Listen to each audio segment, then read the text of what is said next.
Yes, let's give them something to talk about. I'm Brad Boyd, Central USA Area Director, and it's my pleasure to be meeting with you and sharing some ideas and some new approaches for getting folks to talk about all the great things that are going in your club and getting more buzz out in your community. So I know that most of us, if we had a planner, calendar, whatever at the beginning of the year, man, I hope we didn't go too far in, because I know my 2020 vision wasn't what I thought it would be.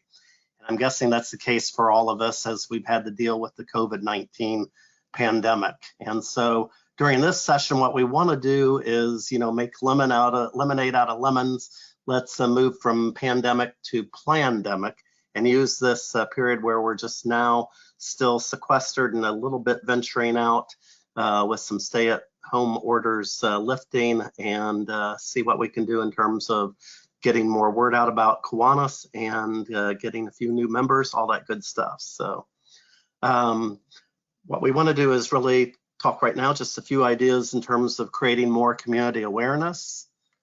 And I hope you get a little chuckle out of this little Zoom box. I don't know whether it's the Hollywood Squares or the Brady Bunch, whatever, but thank goodness that technology is on our side, and we're living in a day and age where we can try to replicate the fellowship, friendship that comes from meeting in person with our club members to Zooming in, and maybe it's a Google Hangout, whatever, but technology is our friend, sometimes a foe, but usually a friend, particularly in terms of being able to Zoom all over. And so the silver linings for me are that I've been able to go all over the North America to speak with different Kiwanis groups. And so hopefully you can also bring in some speakers from outside your own local area too with Zoom. So there are some silver linings that we want to explore as well.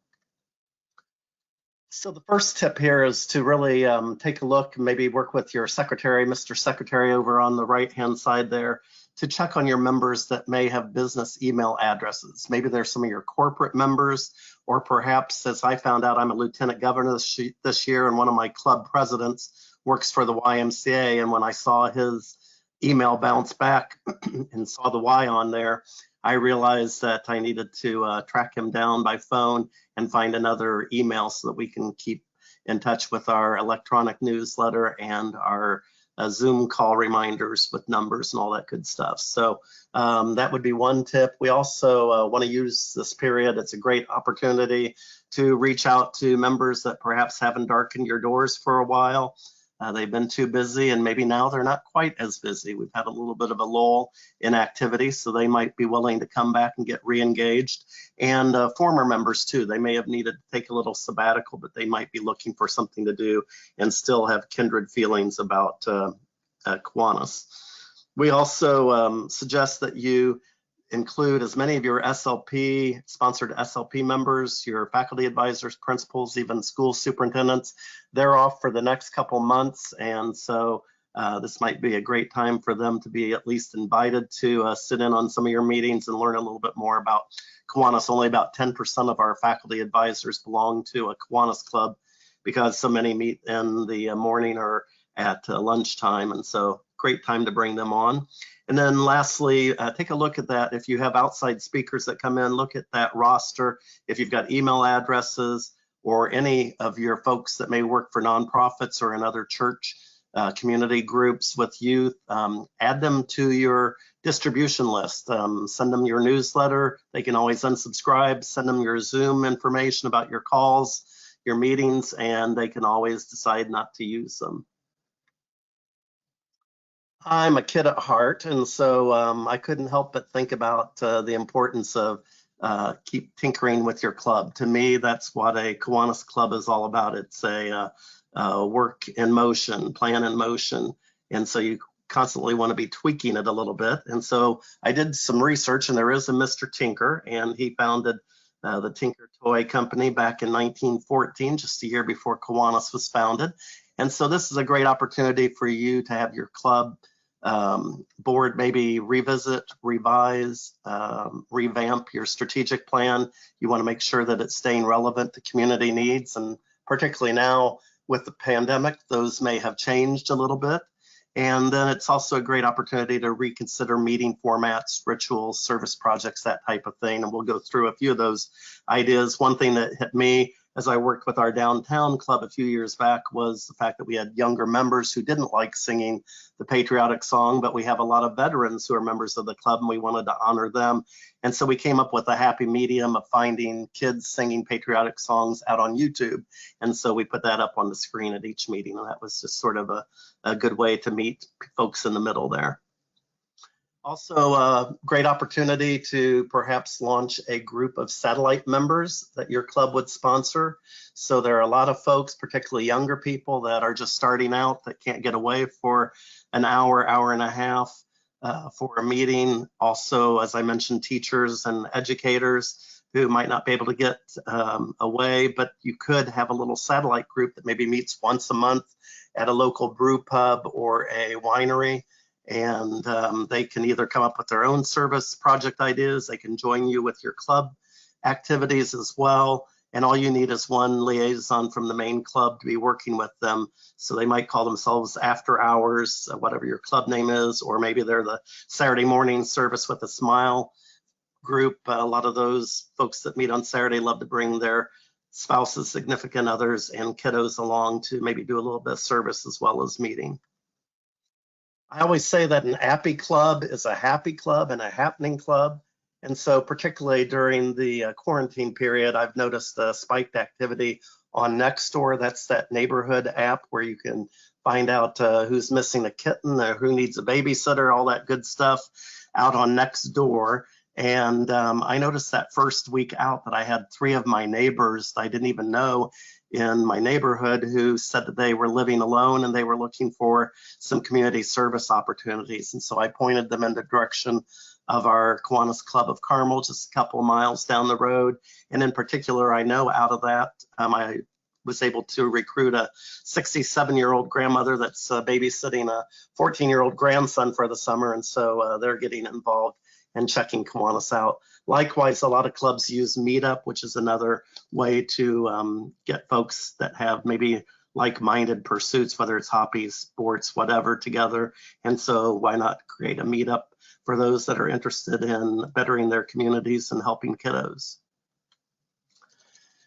I thought this idea was really great. A few years back, I saw on Facebook that our Kirksville, Missouri Kiwanians bartered with their farmers market. There's so many of those popping up in downtown areas, or all of the suburbs seem to have them around here. And so they bartered and said, if you'll provide us free booth space, we will come up with some activities to entertain the kiddos. And so the parents, if the kids are of age and they're willing to sign away, we'll let the kids sort of hang out at the Kiwanis booth and have some fun while the parents can focus on shopping. And that way it's a win-win-win situation. And the parents get to see what your club really is all about, that laser beam focus on children and youth. Just looking at maybe some different service projects that you haven't looked at in the past. Obviously, a lot of clubs are doing food sustenance programs, food drives, that type of thing. That's great. In recent years, Missouri Arkansas District has done quite a bit. I think they've got some folks that are trying to establish a buddy bench in every school that has a K-Kids or Builders Club program. And it's a great way to help kids get away from the stress that may come from bullying. And then the Don't Mess With Us, those folks have been around for a couple years at our international convention. And that's a program where you can go into the 5th grade classes and spend about 45 minutes with the kids with a PowerPoint and just let them open up about some of the challenges they've encountered in terms of parents that perhaps have been abusing prescription drugs and that sort of thing. So it's amazing just how prevalent that is. Lastly, on this end, I wanted to talk about this idea. You see the little cupped ear there. And it's one of the things I keep reminding myself I need to learn to listen better. I think we all do, and particularly for new members. Quite often we're trying to stick a round peg into a square hole and forcing them to adopt everything that we've been doing for years, if not decades. And so I love this idea of asking each new member to designate their local charity of choice. And then the club takes $20 of that new member ad fee that comes back and makes an honorary donation in the new member's name to that charity. Out of that, you get two really great things happening. One, your club gets listed in their annual report, so all of a sudden you're in about every annual report in town. And then secondly, the new member receives an acknowledgement from the charity, which really makes them feel good and wanted and listened to in terms of their passions for the community. And then the genius move is that they ask that new member then to couple up with a veteran member and organize a quick, easy service project. So if it's maybe the Humane Society, maybe it's collecting cat litter from all your club members, or perhaps it's all of you spending one afternoon in a month letting out the dogs or something like that. So again, we've got to do a better job of listening to our members. And if you get them engaged like this from the get-go, you're not going to have to worry about losing them down the way.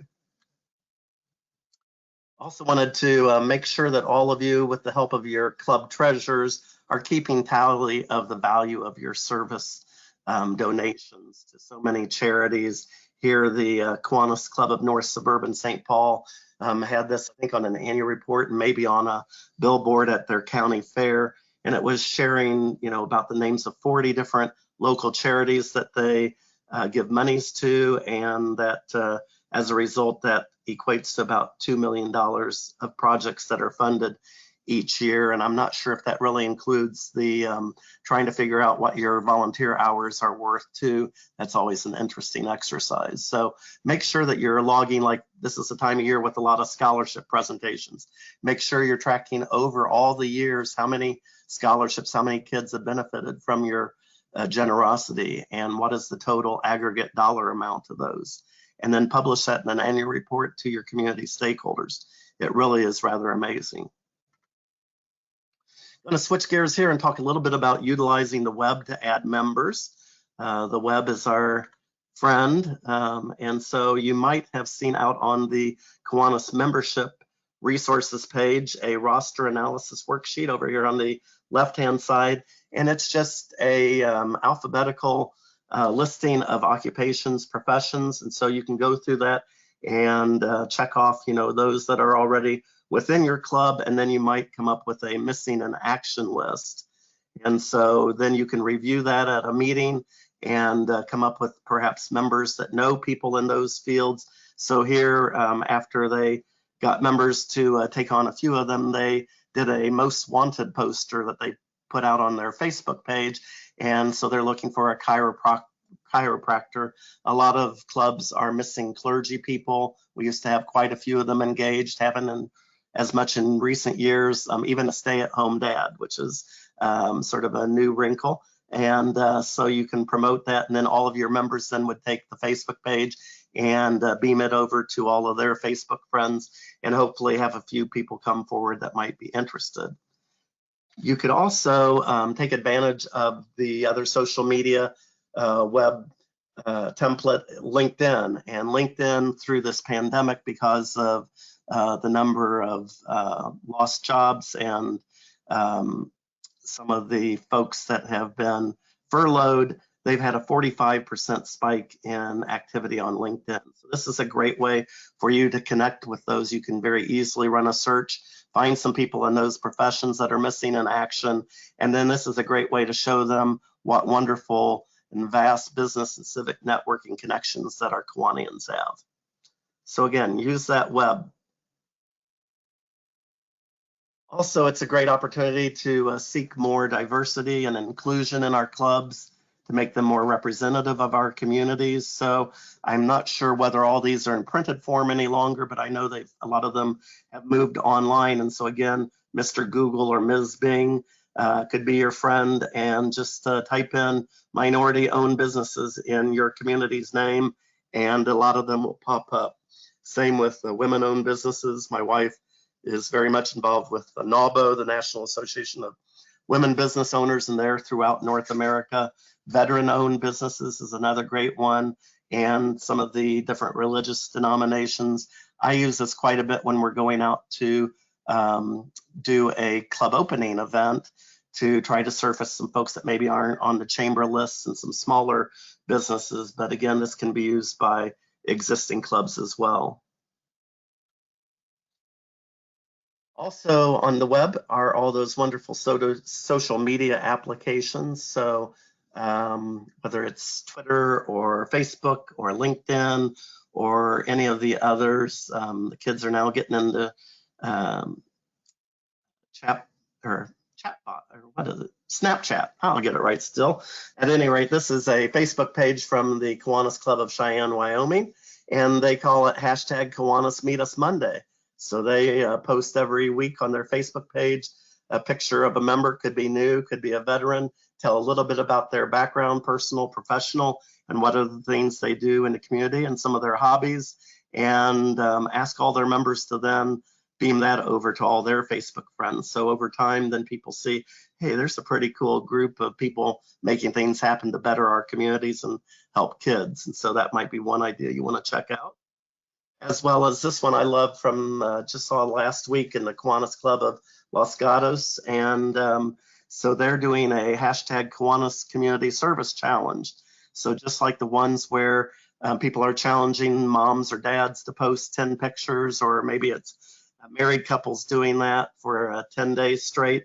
They're picking one person, I think it's Armin McKee here, and he's asked to find on his phone 10 photos of either service projects or club meetings, that type of thing. And so here's a great one that talks about, that shows, a picture is worth 1,000 words. It shows that they did a community service project for Second Harvest Food Bank and sorted 11,205 pounds of produce. That's pretty darn amazing. So again, start bragging about ourselves. Thump your chest, get the word out. I want to talk a little bit about an idea that came to me from Susan Henham, who's been very much engaged in membership recruitment, opening clubs, strengthening existing clubs in Texas, Oklahoma. And so she approached, we had opened a club in Northeast Dallas County a couple of years back. I was able to be a part of that, and Rowlett is the bigger town in that area. And so she called the Rowlett Chamber of Commerce and said, hey, I know you do so many breakfast, lunches, after hours, those types of programs, and you can't do that now. How about if we co-sponsor a virtual chamber coffee? And so as you can see at the bottom, it's got the Kiwanis logo on one side and the Rowlett Chamber on the others. And so she offered up, she runs a counseling service, so it was very timely. She had a counselor who was willing to talk about the stress and anxiety that comes from surviving this pandemic and everything. And so they created an electronic email invitation, emailed it out to those chamber club members throughout the general public in the community through Facebook and other social media channels. And then the day of, they recorded the session. And then while the speaker was speaking, Susan very stealthily utilized that chat feature to post invitations to check out their next virtual club meeting, put out the date and the time for that, as well as promote a service opportunity that was coming up on the calendar, and then ask attendees if they were interested to share their email addresses, and then we would keep them posted on further opportunities. And then afterwards, emailed attendees a brief summary and link to the recording. So just a few bullet points so you can share for those that may have missed out or need a little refresher, want to pass it along to others in their company or their other circles. One other idea is creating more awareness via service. And this one, I think a lot of you may already participate in Kiwanis One Day. It's a day of service. We moved it from spring to the fall a few years ago, I think largely because we wanted to tie it into the National Make a Difference Day on the fourth Saturday in October. I happen to think it's great because it falls earlier in the school year, so we can get all of our SLP kiddos and the action clubbers involved. And so just plan some relevant, meaningful service project. Maybe it's beautifying a park. Maybe it's putting in a sort of an encouragement rock garden at the public library, those types of things. And then ask each of your members to invite at least one like-minded friend, if not many of them, to come and check out Kiwanis service. And then it sort of works by itself. All you have to do on Monday morning is to give that guest a call and thank them for helping us out, and make sure that they really enjoyed the experience. And then ask them just a quick question. Are you going to join Kiwanis right now? Or do you need to attend one of our friggin' meetings to seal the deal? And hopefully that'll do it. Don't give them any way out. So that's Kiwanis 1+1 day is what I call that. Closing, I wanted to bring forth a blog post that I found a couple of years ago, or about a year ago, I guess, and it really hit me that it just keeps on sort of swirling in my brain and gives me more food for thought. And it's the difference between joining and belonging. And so this says, joining is what a member does, belonging is how a member feels. It's how you really are touched by that experience. Joining is a transaction, belonging is an experience. It's something to savor. Joining is rational, belonging is emotional. It tugs at your heartstrings. You remember the smile that that kid you thought would never smile gave you. It sticks with you. And joining is episodic. Belonging lasts longer, maybe forever. So we talk a lot about approaching all of our like-minded friends to join Kiwanis. In fact, I think our membership brochure encourages them to join, but maybe we ought to start asking them to belong, because it really is belonging to a movement. And as we all know, going through this pandemic, our kids, our communities need Kiwanis now more than ever. So I just wanted to thank you for your dedication and your passion for the kids we're so privileged to serve. We're the only organization that has both the child protection guidelines and are embedded into our local schools to really groom the next generation of leaders to really sort through these challenging times in our world. So thanks again, and we will talk to you soon. Thanks, bye.